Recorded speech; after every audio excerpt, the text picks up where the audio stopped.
So Obsession is a horror film in which you have to be careful what you wish for. So it's essentially a monkey's paw situation where you make a wish and then it turns out that it's kind of an evil wish because you didn't consider all the angles here. Now, it seems like a pretty common horror movie framework, but the way that I think the best thing that can be said of this film is what makes its premise work so well is that it is just the acting. The acting alone is what makes this film so impressive with its premise, which could have just felt like a standard Twilight Zone type style type of story, and thankfully it isn't. It feels like it's really getting under your skin. It's really making you creeped out and really making you fearful of what happens with this weird development of a wish gone awry. So the premise of the story is that Michael Johnson plays Bear, who's a music store employee who's just like, he's so desperate to ask out his best friend Nikki, played by Indy Navarrete, and he's just like, he can't bring himself to do it. He stalks her social media, even though he hangs out with her, but he just can't build up the confidence to ask her out. And he's so frustrated, he doesn't know what to do. And then when going into this mystic shop to try to find like a good necklace for her, he comes across this wishing willow little product where you essentially make a wish and you snap it and then it comes true. So he decides, why not? I'll give it a shot. I'll just, if worse comes to worse and nothing works out with Nikki, maybe he can make a wish and everything will work out. So he tries to make an attempt to ask Nikki out. It goes awry, and just in his frustration, just immediately snaps and says, I wish that Nikki loved me more than anybody else in the world. And it happens almost instantly. And Nikki goes from just being this, typical friend that you hang out with at the bar on trivia night to just being someone who feels so terrifyingly obsessed with you. Hence the title of the film. Inda's performance here as Nikki is it's so perfect because when you get right up close to her face, she has this kind of like almost this unhinged smile to her where you feel deeply uncomfortable around her. But when she backs off, like when she's in the distance, like when she's when she's obscured in the shadows, that's when she's even more terrifying. Because like the moment that Bear makes this wish, you see her like just in the distance, which is when she's like backlit and she's just like a silhouette, and just the way that she just stands there just looking directly at Bear is just so creepy. Because at first, for Bear at first it's a dream come true. Like Nikki wants to come home with him, they end up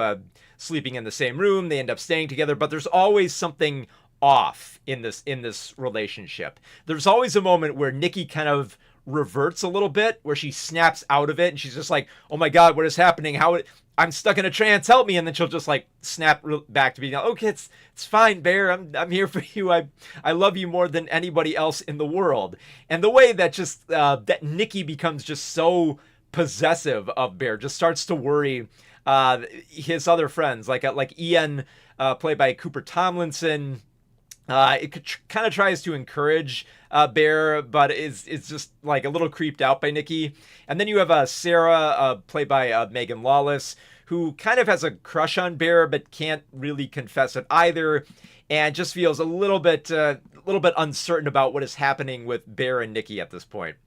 And the film just gets, from there, it gets wild. And a big part of that, like I said, is Navarrete's performance as Nikki, just because her grimace, her smile, her staring off into the distance, her silhouette in the distance, everything about her just makes Bear creeped out. Like even from the start, like even from that moment, like oh, this is off. Like, but this is what I wanted. I wanted her to love me, but this feels creepy.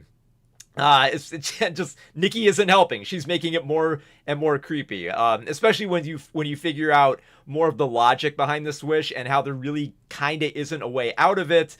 There are some ways out of it, but they're not really preferable routes. So it just kind of everything goes from bad to worse for Bear, and it takes some pretty gory, gruesome detours here and there that just makes it so much more unpredictable and maddening just to watch all this terror unfold in a toxic relationship. I almost kind of wish this film were like another hour long, because I think there's a whole other dynamic to explore about the nasty byproducts that come with Nikki being at the center of this obsession and kind of reducing her to just being more or less possessed by a version that Bear wants for this woman. It does take like, and I think this is why I'm a little bit frustrated with the film, because I wish it explored more of that, but at the same time, the performances, the many scenes that work here, they work so damn well. Especially the moments that I don't want to reveal too much here, but the scenes involving Bear's deceased cat really takes a nasty turn here. So if you don't like seeing pets get murdered, this is not the film you want to see.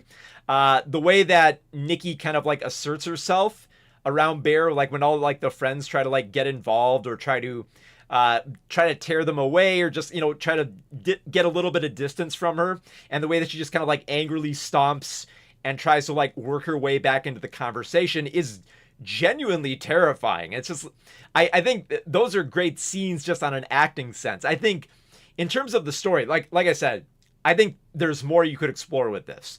And it feels like the film kind of ends, it just kind of ends with like the mess just being plopped down on Nikki's lap by the end of this film. It doesn't really go much further than that. But at the same time, it's kind of a spectacularly just very gnarly mess that ends up in this film. And the performances are perfectly in tune with trying to explore the weirdness of the situation. There are so many moments where Nikki's off-kilter nature just immediately breaks scenes. There are moments where just like she will go into like screaming, horrified, just like she's gonna like bash in walls and tear doors off and just smear her feces all over everything. Moments where she's just completely unhinged, and all it takes is just like a tiny bit of dialogue for her to immediately revert and say, okay, that's fine. And just like all those like small bursts, just like you're immediately horrified, and then you immediately just kind of burst out laughing, just like, oh god, the terror got averted very quickly here. So it really puts you on edge throughout, especially for some of the scenes. Like there's one scene where somebody is going to die. The way that it's set up, the way that it's framed, you can tell that Nikki is going to kill somebody. And the way that she does it, I don't want to spoil who it is or how it happens. I will just say it involves a brick.